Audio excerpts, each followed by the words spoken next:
Hi, എല്ലാവർക്കും വിജീസ് കിച്ചൻ്റെ പുതിയൊരു വീഡിയോയിലേക്ക് സ്വാഗതം. ഞാൻ നിങ്ങളുടെ സ്വന്തം ചേച്ചി. എൻ്റെ പ്രിയപ്പെട്ടവരത്തെ സുഖമായിട്ടിരിക്കുന്നു. ദൈവം സഹായിച്ച് ഇവിടെ സുഖമായിട്ടൊക്കെ ഇരിക്കുന്നു. ഇന്നും ഒരു ദിവസം ദൈവം നമുക്ക് ദാനമായി തന്ന് അതിന് ദൈവത്തിന് നന്ദി പറയാം. അപ്പോൾ ഇന്നലത്തെ വീഡിയോ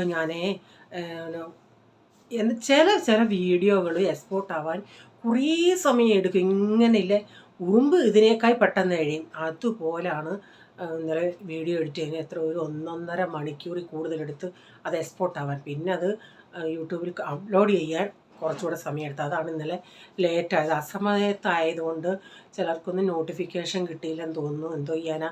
അതുകൊണ്ട് ഇന്നലത്തെ എനിക്ക് വീഡിയോ എടുക്കാനായിട്ട് മീൻസ് വീട്ടിലത്തെ കുക്കിംഗ് വീഡിയോകൾ എടുക്കാനും എനിക്ക് പറ്റില്ല. കാരണം ഈ മൊബൈലൊന്ന് എനിക്ക് എടുക്കാൻ ഞാൻ അപ്പച്ചൻ്റേതിൽ നിന്ന് എനിക്ക് എടുക്കാം, പക്ഷേ അതിൽ നിന്ന് ഇങ്ങോട്ട് എൻ്റേതി എഡിറ്റ് ചെയ്യുന്ന സമയത്തെ അത് ഇങ്ങോട്ട് ട്രാൻസ്ഫർ ചെയ്യുന്ന സമയത്ത് വീഡിയോകൾ അങ്ങോട്ടും ഇങ്ങോട്ടും കറക്റ്റ് ഞാൻ എടുക്കുന്ന രീതിയിലല്ല അത് വരുന്നത്. അവിടെ ഇവിടെയൊക്കെ പോകും. പിന്നെ അത് മണിക്കൂർ എടുക്കും എനിക്കതെല്ലാം കൂടെ ഒരേ ഇതിൽ അഡ്ജസ്റ്റ് ചെയ്ത് എനിക്ക് എടുക്കാനായിട്ട്. അതാണ് ഞാൻ കൂടുതലും അല്ലെങ്കിൽ മൊത്തം വീഡിയോ അതിൻ്റെ അകത്ത് എടുക്കുകയാണെങ്കിൽ കുഴപ്പമില്ല. എന്നാലും എനിക്ക് ബുദ്ധിമുട്ടാണ്. ഞാൻ അതുകൊണ്ടാണ് കൂടുതലും എൻ്റെ മൊബൈലിൽ തന്നെ അങ്ങ് എടുക്കുന്നത്. പിന്നെ എന്തുവാ, അപ്പോൾ ഇന്നലെയാണെന്ന് തോന്നുന്നു വീഡിയോയിൽ ഒരു കമൻറ്റ് വന്നായിരുന്നു, സൂസൻ മാത്യു എവിടുന്നാ ഏത്തക്ക വാങ്ങിക്കുന്നതെന്നുള്ളത്. അപ്പോൾ ഞാൻ റിപ്ലൈ ഇട്ടു. ഞാൻ അന്തേരി, ഞങ്ങളുടെ സൺഡേ മീറ്റിംഗ് നടക്കുന്നത് അന്തേരിയിലാണ്. അന്തേരി വിനാലയാന്ന് പറയും. അതായത് ഹോളി സ്പിരിറ്റ്. സൂസൻ്റെ അടുത്ത് ഞാൻ ചോദിച്ചു, സൂസൻ എവിടെ താമസിക്കുന്നതെന്ന് വെച്ചിട്ട് ഇനി കമൻറ്റിൻ്റെ റിപ്ലൈ കണ്ടില്ലയോ എന്നറിയത്തില്ല. ഈ വീഡിയോ കാണുന്നുണ്ടെങ്കിൽ സൂസൻ അന്തേരിയിൽ എങ്ങാണോ താമസിക്കുന്നതെങ്കിൽ അന്തേരി ഹോളി സ്പിരിറ്റ് ഹോസ്പിറ്റൽ അവിടെ ഇങ്ങോട്ട് വരുന്ന സമയത്ത് ഹോട്ടൽ ആണെങ്കിൽ, റെസ്റ്റോറൻ്റ് ആണെങ്കിൽ സെൻറ്റ് മേരീസ് റെസ്റ്റോറൻ്റ് എന്നാണ് അതിന്. അവിടെയാണ് നെയ്യപ്പവും ഏത്തക്കാപ്പമൊക്കെ വാങ്ങിച്ചത്. അവരും അതിൻ്റെ ഇച്ചിരി താപ്പോട്ട്, കുറച്ച് താപ്പോട്ട് വരുന്ന ഉടനെയാണ് ഈ കേരള സ്റ്റോർ. അപ്പോൾ ഈ കേരള സ്റ്റോറുകാരും ഈ റെസ്റ്റോറൻറ്റുകാരും പാർട്ട്ണർഷിപ്പിലാണ് നടത്തുന്നത്. അപ്പം ആ റെസ്റ്റോറൻറ്റിൽ ചോദിച്ചാലും മതി. കേരള സ്റ്റോറിൻ്റെ പേര് അഞ്ചൽ എന്നാണ്. അഞ്ചൽ കേരള സ്റ്റോറാണ്. അവിടെ വേറൊരെണ്ണം കൂടെ ഉണ്ട്. 2 കേരള സ്റ്റോറുണ്ട്. ഞങ്ങൾ വാങ്ങിക്കുന്ന ഈ അഞ്ചൽ ഇവിടുന്നാണ് വാങ്ങിക്കുന്നത്. അപ്പോൾ സൂസൻ അവിടെങ്ങാണോ ആണെങ്കിൽ വാങ്ങിക്കാമെന്നല്ല, അന്തേരി ഈസ്റ്റിൽ. പിന്നെന്താ, പിന്നെ ഞാൻ എന്തോ ഇപ്പോൾ ഈ സംസാരിച്ചുകൊണ്ടിരുന്നതാണ് ഒന്ന് ഓർത്തായിരുന്നു പറയണമെന്ന്, പക്ഷേ അതും വിട്ടുപോയി. ആ വീഡിയോ ഇന്നലെ കാണാത്തവരൊക്കെ ഉണ്ടെങ്കിൽ ഒന്ന് പോയി കാണണേ. പിന്നെ പ്രത്യേകിച്ച് എന്താ, ഞാൻ ഇന്നലെ അതാ ഞാൻ ഓർത്തേ. ഞാൻ ഇന്നലെ ഒരു തലക്കെട്ട് എഴുതിയില്ലേ, ഇടിവെട്ടിയവൻ്റെ തലയെ പാമ്പ് കടിച്ചെന്ന്. അപ്പോൾ എനിക്ക് ആൻറ്റി, എൻ്റെ സബ്സ്ക്രൈബർ ഒരു ആൻറ്റി വാട്സപ്പിൽ മെസ്സേജ് ഇട്ട് അപ്പോൾ എൻ്റെ അടുത്ത് കുഞ്ഞെ, ഇടിവെട്ടിയവൻ്റെ തലയിൽ പാമ്പല്ല, ഇടിവെട്ടിയവൻ്റെ കാലിലാണ് പാമ്പ് കടിച്ചത്. ഞാനൊരു പഴഞ്ചൊല്ല് കേട്ടതേ ഉള്ളൂ. ഇടിവെട്ടിയവൻ്റെ കാലിലാണ് പാമ്പ് കടിച്ചത് കേട്ടോ. ഓക്കെ, ഇനി നമുക്ക് വീഡിയോയിലോട്ട് പോകാം കേട്ടോ. ഇന്നത്തെ വീഡിയോയിലോട്ട് പോവാം. എല്ലാവരും കാണുക, സപ്പോർട്ട് ചെയ്യുക. ഫേസ്ബുക്കിലും വന്നൊന്ന് കാണണേ, വിജി സന്തോഷ്. അപ്പോൾ ആൾക്കാർ ചോദിക്കും, ഈ സന്തോഷ് ആരാ? റീച്ചാൻ്റെ പേരാണ് സന്തോഷം എന്ന്. റീച്ചാൻ 2 പേരുണ്ട് കേട്ടോ. സന്തോഷം എന്നുകൊണ്ട് ഞാൻ മാത്രമാണ് റെജി എന്ന് വിളിക്കുന്നത്. വേറെ ആർക്കും അങ്ങനെ ആ ഒരു പേര് അറിയത്തില്ല കേട്ടോ. അപ്പോൾ ഫേസ്ബുക്കിൽ വന്ന് ഫോളോ ചെയ്യണേ. വീഡിയോ കാണുന്നവരൊന്ന് ഫോളോ ബട്ടൺ പ്രസ് ചെയ്തേക്കണേ. എന്നാലേ നമുക്കത് എന്താ പറയുക, നമ്മുടെ ഈ സബ്സ്ക്രൈബർ കൂടുന്നത് പോലെ അതിൻ്റെ അകത്ത് ഇത് കൂടത്തുള്ളൂ. ഓക്കെ.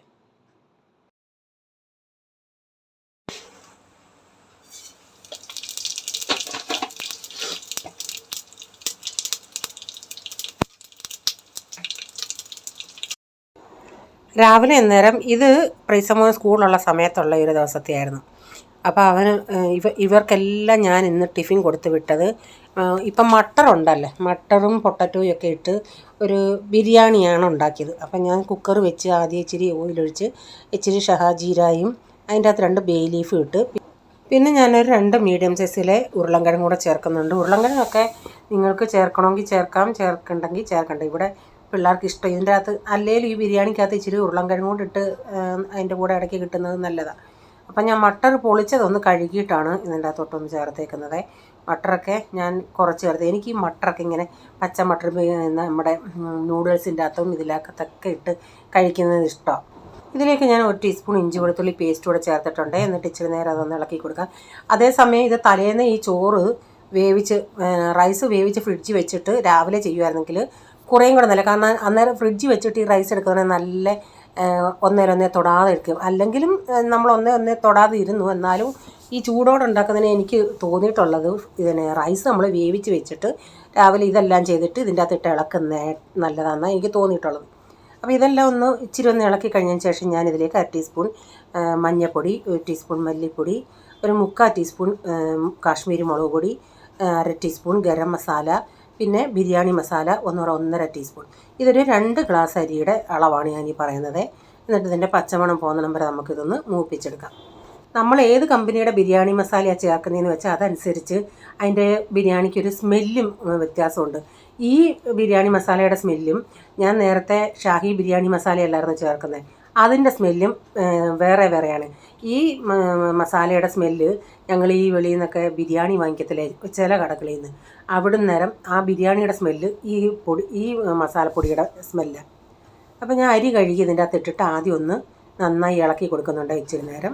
ഞാൻ 1 ഗ്ലാസ് അരിക്ക് 1.5 ഗ്ലാസ് വെള്ളമാണ് കുക്കറിൽ ഒഴിക്കുന്നത്. അതേസമയം നമ്മൾ അല്ലാതെ വെള്ളത്തിലിട്ട് വേവിച്ചെടുക്കുകയാണെങ്കിൽ, വറ്റിച്ചെടുക്കുകയാണെങ്കിൽ ഞാൻ 2 ഗ്ലാസ് വെള്ളം ഒഴിക്കും. ഉപ്പോട് ഇട്ടിട്ട് ആവശ്യമുള്ള വെള്ളം ഒഴിച്ച് കൊടുത്തിട്ട് അടച്ച് 1 വിസിൽ അടിക്കും. ഞാൻ 1 വിസിൽ അടിച്ചിട്ട് ഈ കുക്കറിൽ 1 വിസിൽ അടിച്ചിട്ട് പ്രഷർ തുറന്ന് വിട്ടില്ലെങ്കിൽ അത് നന്നായി അങ്ങ് വെന്തളിയും.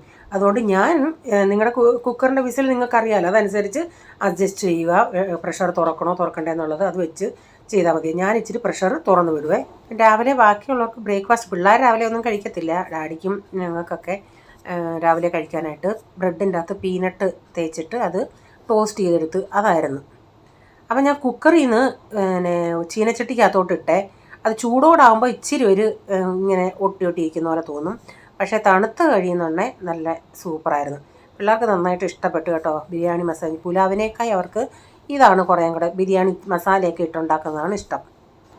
പിന്നെ ലാസ്റ്റിൽ ഞാൻ 1 ടീസ്പൂൺ നെയ്യൂടെ ചേർത്ത് കൊടുക്കുന്നുണ്ട്. അപ്പോൾ ആ ബേ ലീഫൊക്കെ കൈ കിട്ടിയത് ഞാൻ ബേ ലീഫ് എടുത്തങ്ങ് മാറ്റിയിട്ടുണ്ടേ. അപ്പം നമ്മുടെ പൊട്ടറ്റോ മട്ടർ ബിരിയാണി ഇവിടെ റെഡി ആയിട്ടുണ്ട്. നിങ്ങൾക്ക് വേണമെങ്കിൽ ക്യാരറ്റ്, ബീൻസ് ഇതൊക്കെ വേണമെങ്കിൽ ചേർക്കാം കേട്ടോ. ഇപ്പോൾ രാവിലത്തെ എല്ലാം കഴിഞ്ഞു. അതിന് ശേഷം പിന്നെ കുറച്ച് ജോലികളുണ്ടായിരുന്നാൽ അറിയാമല്ലോ, പാത്രം കഴുകണം, വെള്ളം നിറച്ച് വയ്ക്കണം, വെള്ളം കുടിക്കാൻ വയ്ക്കണം, അങ്ങനെയൊക്കെയുള്ള പരിപാടിയായിരുന്നു.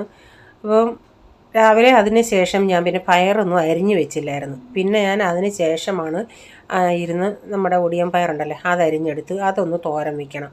പിന്നെ ഇന്നാൾ ഈ അച്ചാറിടാനായിട്ട് ഞങ്ങൾ മലയാടി പോയതല്ല, ഇവിടെ ആൻറ്റിമാർ വിളിച്ച് പറഞ്ഞായിരുന്നു. അങ്ങനെ അവിടുന്ന് കൊണ്ടുവന്നതിൽ നിന്ന് കുറച്ച് അർജൻറ്റ് പറഞ്ഞ ആൾക്കാർക്ക് ഇച്ചിരി എത്രയും എടുക്കാമോ അതിൽ നിന്നും അച്ചാറിനുള്ള പീസ് എടുത്തിട്ട് ബാക്കി കുറച്ച് തലയും മുള്ളും ഇച്ചിരി പീസൊക്കെ ഉണ്ട്, അതിൽ നിന്ന് ഇച്ചിരിയൊക്കെ കറുപ്പായിട്ടുള്ളതൊക്കെ എടുത്ത് മാറ്റി അത് ഫ്രിഡ്ജിൽ 2 കൂട്ടമായിട്ട് ഞാൻ വെച്ചിട്ടുണ്ടായിരുന്നു. അതിൽ നിന്ന് 1 കൂട്ടം എടുത്ത് നിന്ന് കറി വയ്ക്കാമെന്ന് വെച്ചു. അങ്ങനെ വെട്ടി വെക്കുവാണെങ്കിൽ നമുക്ക് പെട്ടെന്ന്, അല്ലാതെ ഈ വെട്ടിയിട്ട് പിന്നെ കറി വെക്കുമ്പോൾ അതിന് ഒത്തിരി സമയം എടുക്കും. അപ്പം ഞാൻ അതുള്ളത് കൊണ്ട് പിന്നെ ഇപ്പം ഇത് മോരുകറി ഇരിപ്പുണ്ട്, ഈ പയറുതോരൻ കൂടങ്ങ് എളുപ്പം വെക്കട്ടെ. ഇന്ന് ഞാൻ വേറൊരു മെത്തേഡിലാണ് പയറുതോരൻ വെക്കുന്നത്. സാധാരണ ഞാൻ പയറുതോരൻ വെക്കുന്നത് ഉള്ളിയും തേങ്ങയും കറിവേപ്പിലും എല്ലാം കൂടെ കൈ കൊണ്ട് അങ്ങ് ഞെവിടിയിട്ട് വെളിച്ചെണ്ണ ഒഴിച്ച് കടുക് ഇട്ടിട്ട് പൊട്ടിച്ചിട്ട് ഇത് ഇട്ട് കൊടുത്തിട്ട് ഇടയ്ക്കിടയ്ക്ക് ഇളക്കുകയാണ് ചെയ്യുന്നത്. ഇന്ന് ഞാൻ ചെയ്തത് ഓയിലൊഴിച്ച് കടുക് ഇട്ടിട്ട് ഇങ്ങനെ സവാളയും കറിവേപ്പിലും എല്ലാം ഒന്ന് വഴറ്റിയതിന് ശേഷം ഞാൻ പയർ അങ്ങ് ഇട്ട് കൊടുത്തു. പയറിട്ട് ഇച്ചിരി മഞ്ഞൾപ്പൊടി ഇട്ട് പയറൊന്ന് കുറച്ച് നേരം ഒന്ന് ഇളക്കി അതിന് ശേഷം ലാസ്റ്റിലാണ് ഞാൻ തേങ്ങ ചേർത്തത്. അപ്പോൾ ഓരോ ദിവസവും ഓരോ രീതിയിൽ ചെയ്ത് നോക്കാം. എനിക്ക് എല്ലാം ഒരുപോലൊക്കെ തോന്നി, പക്ഷേ എനിക്ക് കുറേ കൂടെ നമുക്ക് എളുപ്പം എല്ലാം കൂടെ ഞെവിടിയിട്ടങ്ങ് അടുപ്പത്ത് വെക്കുന്നതാണ് എളുപ്പം. പിന്നെ ഇതാവുമ്പം തേങ്ങ നമ്മൾ ഇട്ടെന്ന് ഇച്ചിരി തേങ്ങ കൂടുതലായിട്ട് നമുക്ക് അതിൽ കാണാൻ പറ്റും. മറ്റേതാകുമ്പോൾ എനിക്ക് അത്രയും കാണാൻ പറ്റിയിട്ടില്ല. ഇങ്ങനെ എല്ലാം കൂടെ ഞെവിടി വെക്കുന്ന പരിപാടിയും ഇതുമായിട്ട് ഇത് ലാസ്റ്റ് ഇട്ടുണ്ടെങ്കിൽ ഇച്ചിരി തേങ്ങയുടെ ക്വാണ്ടിറ്റി കൂടുതലായിട്ട് നമുക്ക് അറിയാൻ പറ്റുന്നുണ്ട്. അപ്പം നമ്മുടെ തോരനൊക്കെ റെഡിയായി. ഇച്ചിരി ചോറ് ഇന്നലെ തീർപ്പുണ്ടായിരുന്നു, അത് ഞാൻ അപ്പുറത്ത് വെച്ച് വാർക്കാൻ വെച്ചിട്ടുണ്ടേ. അപ്പോൾ ഇനി മീൻകറി ഉണ്ടാക്കാം. അപ്പം ഞാനൊരു നുള്ള് ഉലുവ ഇട്ടിട്ടുണ്ടേ. കഴിഞ്ഞ ദിവസം ഞാനൊരു ഡോക്ടർ പറയുന്നു പഴങ്കഞ്ഞിയുടെ ഗുണങ്ങൾ. അപ്പം ഞാൻ ദൈവമേ ഞാൻ മനസ്സിൽ ചിന്തിച്ച്, പണ്ടേ കാലത്തൊക്കെ ആണെങ്കിൽ പാവപ്പെട്ടവൻ്റെ ആഹാരമായിരുന്നു പഴങ്കഞ്ഞി. ഇപ്പം പഴങ്കഞ്ഞി വലിയ ക്രെഡിറ്റാണ് പഴങ്കഞ്ഞി കുടിക്കുക എന്നുള്ളത്. ഓരോരുത്തരൊക്കെ ആണെങ്കിൽ ഹോട്ടലുകളിലും റെസ്റ്റോറൻറ്റിലും പോയി പഴങ്കഞ്ഞി കുടിക്കാനായിട്ട് പോവും. ഞങ്ങളുടെ കാലത്തൊക്കെ ദൈവമേ ഞങ്ങൾക്ക് ഞങ്ങളുടെ അമ്മ അന്നൊക്കെ ഈ മൺകലം ഉണ്ടായിരുന്നേ. മൺകലത്തിൽ ചോറിട്ടിട്ട് ഈ കൊച്ചുള്ളി ഉണ്ടല്ലേ, കൊച്ചുള്ളിയും ചതച്ചിട്ട് രാവിലെ പിറ്റേന്ന് അത് കുടിക്കുമ്പം വയറിന് എന്ത് ഗുണമാണെന്നറിയുമ്പോൾ. ആ കൊച്ചുള്ളി, സാധാരണ കൊച്ചുള്ളി വയറിന് തണുപ്പാണ്. അപ്പോൾ ഈ പഴങ്കഞ്ഞിയുടെ വെള്ളം കൂടെ എല്ലാം കൂടെ ആകുമ്പം, ഇപ്പം പഴങ്കഞ്ഞി കുടിക്കുക ചിലർ പറയും പഴങ്കഞ്ഞി കുടിച്ചാൽ വണ്ണം വെക്കും. ഞങ്ങളൊക്കെ പണ്ട് ശരിക്കും പഴങ്കഞ്ഞി കുടിച്ചതാണ്. ചക്കയൊക്കെ ഉണ്ടെങ്കിൽ ചക്ക എല്ലാം കൂടെ ഇട്ടൊരു പഴങ്കഞ്ഞി കൂടിയുണ്ട്. ഇപ്പം അത് ഓർക്കുന്ന ഉടനെ വായിക്കൂടെ ഇപ്പം ഞാൻ നിങ്ങളുടെ അടുത്ത് പറഞ്ഞപ്പോൾ തന്നെ എൻ്റെ വായിക്കൂടെ വെള്ളം വരുന്നു. ശരീരത്തിന് വേണ്ടുന്ന പ്രോബയോട്ടിക് പഴങ്കഞ്ഞിക്ക്, അത് പഴങ്കഞ്ഞിയുടെ ബെനിഫിറ്റ് നിങ്ങളൊന്ന് ഗൂഗിളിൽ നോക്കണേ. ഇമ്മ്യൂണിറ്റി കിട്ടും, ഡൈജഷൻ ഉണ്ടാവും, ഹെൽത്തിന് നല്ലതാണ് എന്നൊക്കെയാണ് പഴങ്കഞ്ഞിയെ പറ്റി പറയുന്നത്. പണ്ടായിരുന്നു പഴങ്കഞ്ഞി കൂലിപ്പണിക്കാരൻ്റെയും പാവങ്ങളുടെയും ആഹാരം. അതും പഴങ്കഞ്ഞി കുടിക്കുന്നത് തലേന്ന്, അതിൽ പറഞ്ഞേക്കുന്നത് തലേന്ന്, ഞാനിങ്ങനെ ഒരു യൂട്യൂബിലും കണ്ടായിരുന്നു, തലേന്ന് ചട്ടിക്കകത്ത് ചോറിട്ട് പഴങ്കഞ്ഞിക്കുള്ള വെള്ളം ഒഴിച്ചിട്ട് കൊച്ചുള്ളി ചതച്ചിട്ട് ഇച്ചിരി തൈരൂടൊക്കെ ഇട്ടിട്ടാണെങ്കിൽ അടിപൊളിയാണ്. ഞാൻ പറഞ്ഞില്ല, ശരീരത്തിന് വേണ്ട പ്രോബയോട്ടിക് അതിൻ്റെ അകത്ത് ഇഷ്ടം പോലെ ഉണ്ട്. ഇവിടെ എൻ്റെ വീട്ടിൽ എനിക്കേ ഇഷ്ടമുള്ളൂ കേട്ടോ. ഈ പോളിനൊക്കെ കണ്ടാൽ ഭയങ്കര അറപ്പാണ്. അത് ഞാൻ കഴിക്കുന്ന കണ്ടാൽ തന്നെ അവർക്ക് അറപ്പാണ്. റീച്ചാന് പിന്നെ അതൊന്നും പറയത്തില്ല. എൻ്റെ കല്യാണം കഴിഞ്ഞ സമയത്ത് ഞങ്ങൾ നാട്ടിൽ പോയണേ ഞാൻ പറഞ്ഞു, റീച്ചാൻ പഴങ്കഞ്ഞി കുടിച്ചിട്ടുണ്ടോയെന്ന്. സത്യമായിരിക്കും. ഞാൻ നേരം ചിന്തിച്ചു, ചുമ്മാതായിരിക്കും റീച്ചാൻ പറഞ്ഞത്. റീച്ചാന്ന് ചോദിച്ചാൽ പഴങ്കഞ്ഞി എന്തുവാ, കഞ്ഞിക്കകത്ത് പഴമിട്ട് ഞെവിടുന്നതാണെന്നാ പുള്ളി ചിന്തിച്ചത്. ഇപ്പോൾ ഈ എൻ്റെ പ്രൈസിനോട് പഴങ്കഞ്ഞി എന്തുവാന്ന് ചോദിച്ചാലും പ്രൈസിന് അറിയത്തില്ലല്ലോ. ഞാൻ അന്ന് ചിന്തിച്ച് റീച്ചാൻ ചുമ്മാ പറയുന്നതായിരിക്കുമെന്ന്. അപ്പോൾ എനിക്ക് മനസ്സിലായി അവരൊന്ന്, ഞാൻ പറഞ്ഞു റീച്ചാൻ്റെ 10ാമത്തെ വയസ്സിൽ മമ്മി മരിച്ചത്. അപ്പോൾ ആരെങ്കിലും ചെയ്യുന്നത് കണ്ട് ഇവരങ്ങനെ നാട്ടിൽ അങ്ങനെ അധികം പോയിട്ടുമില്ല. വല്ലപ്പോഴും അവധിക്കെങ്ങാനും പോവും, പിന്നെ തിരിച്ച് വരും, അങ്ങനെയൊക്കെ അല്ലേ. അവിടെ ആരെങ്കിലും കുടിക്കുകയോ കഴിക്കുകയോ ചെയ്യുവാണെങ്കിലെല്ലാം അവർ കണ്ടെങ്കിലല്ലേ അവർക്ക് അറിയത്തുള്ളൂ.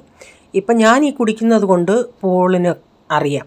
പക്ഷേ അവർക്ക് ചിലപ്പോൾ ആ വേർഡ് അവർക്ക് പറയാനും കൂടെ ചിലപ്പോൾ അറിയത്തില്ല. ഞാൻ പൊങ്ങച്ചം പറയുമല്ല, ഉള്ള കാര്യമാണ് പറയുന്നത്. ഞാൻ പറഞ്ഞു, എടാ ഇച്ചിരി ഒന്ന് കഴിച്ച് നോക്കടാ, ഇതിൻ്റെയൊക്കെ ടേസ്റ്റ് നിങ്ങൾക്ക് അറിയത്തില്ല, റോയൽ ഫുഡാടാന്ന് പറയും. അവൻ പറഞ്ഞ അല്ല, അവൻ പറയും മമ്മി ആ വെള്ളം ഒഴിക്കാതെ എനിക്ക് തന്നായിരുന്നെങ്കിൽ ഞാൻ തിന്നേനെയായിരുന്നു. അപ്പോൾ ആ വെള്ളം ഒഴിച്ചിങ്ങനെ കഴിക്കുന്നത് കാണുമ്പോൾ അവന് ചേച്ചി അവന് പറയാം എനിക്ക് കണ്ടിട്ട് തന്നെ വല്ലാതെ വരുന്നെന്ന് പറയും. അന്ന് മീൻ കൊണ്ടുവന്ന ഒരു 2-3 മീനുണ്ടായിരുന്നേ. അപ്പോൾ അതിൻ്റെ അത് 3 തലയുണ്ടായിരുന്നു. ഒരു തല ഞാൻ ഇന്നാൾ ഈ അയലക്കകത്തിട്ട് ഉണ്ടാക്കി. ഇതിപ്പോൾ ഒരു തല ഇന്ന് എടുത്തിട്ടുണ്ട്, ഇനി ഒരു തലയും കൂടി ഇരിപ്പുണ്ട്. എനിക്ക് ഈ ചൂരയുടെ തല ഭയങ്കര ഇഷ്ടമാണ്. പ്രൈസം മോന് ഞാൻ തല എടുക്കുമെന്ന് ചോദിക്കും, അതിൽ ഐസ് ഉണ്ടോ, അവന് കണ്ണ് ഭയങ്കര ഇഷ്ടമാണ്. ഏത് മീനിൻ്റെയും കണ്ണ് അവന് ഇഷ്ടമാണ്. അപ്പോൾ ഇതിൻ്റെ അകത്ത് ഈ കണ്ണ് തിന്നാനും നല്ല ടേസ്റ്റാണ്. ആ കണ്ണിൻ്റെ അവിടെ ഒരു സൈസ് സാധനമുണ്ട്, ഒരു വെളുത്ത, അത് ഭയങ്കര ടേസ്റ്റാണ്. അപ്പോൾ മീൻകറിയൊക്കെ ഞാൻ കറിവേപ്പിലയൊക്കെ ഇട്ട് അടച്ച് തിളപ്പിച്ചെടുത്തായിരുന്നു. ഇപ്പോൾ അത് വറ്റി വന്ന് ഞാൻ വെളിച്ചെണ്ണയും കറിവേപ്പില അങ്ങ് അടിയിൽ പോയി വെന്ത് പോയി. കുറച്ച് നേരമായി ഇത് ഓഫാക്കി ഇട്ടിട്ട്. പിന്നെ ഉച്ചയൂണൊക്കെ കഴിഞ്ഞ് തുണിയൊക്കെ വിരിച്ച് ഒരു 3:30 ഞാൻ അകത്ത് കയറിപ്പോയി. പിന്നെ വൈകുന്നേരം ആയണ ഇന്നൊരു കട്ടൻ കാപ്പി കുടിക്കാൻ. നാട്ടിൽ നിന്ന് കൊണ്ടുവന്ന കോഫി പൗഡർ ഞാൻ അന്ന് കൊണ്ടുവന്നത്. ഇവിടെ ആരും അങ്ങനെ കുടിക്കത്തില്ല. ഞാൻ കട്ടൻ കാപ്പി ഇടുവാണെങ്കിൽ അപ്പച്ചൻ മാത്രം, പിന്നെ പോള് കുടിക്കും മധുരമൊക്കെ ഇട്ട് കൊടുക്കുകയാണെങ്കിൽ. അപ്പോൾ ഇന്നിപ്പം ഞാൻ അപ്പച്ചൻ ചായ ഇട്ട് കൊടുത്ത് എനിക്കൊരിത്തിരി കട്ടൻ കാപ്പി കുടിക്കണമെന്ന് തോന്നി. അതുകൊണ്ട് കോഫി പൗഡർ ഇങ്ങനെ ഇരിപ്പുണ്ട്, നമ്മുടെ നാട്ടിൽ നിന്ന് കൊണ്ടുവന്നത്, ഇവിടുത്തെ പുളിപ്പനല്ല. അപ്പോൾ സാധാരണ വൈകിട്ട് ഞാൻ ചിലപ്പം കോഫി അല്ല പാൽ കാപ്പിയാണ് കുടിക്കുന്നത്. അപ്പോൾ ഇന്ന് ഇത് കുടിക്കണമെന്ന് തോന്നി, അങ്ങനെ ഒരു കട്ടൻ കാപ്പി ഇടട്ടെ. ഞാൻ ഇതിൽ ഇച്ചിരി ശർക്കരയാണ് ഇട്ടേക്കുന്നത്, പഞ്ചസാരയല്ല. ഒത്തിരി ഇട്ടില്ല, ഒരു ചെറിയ മധുരത്തിന്. ഈ മധുരത്തിന് പിള്ളേർ കുടിക്കത്തില്ല, അവർക്ക് ഇച്ചിരി കൂടെ ഇട്ട് കൊടുക്കേണ്ടി വരും. ആടിക്ക് ചായ ഇട്ട് കൊടുക്കാണ്ട്.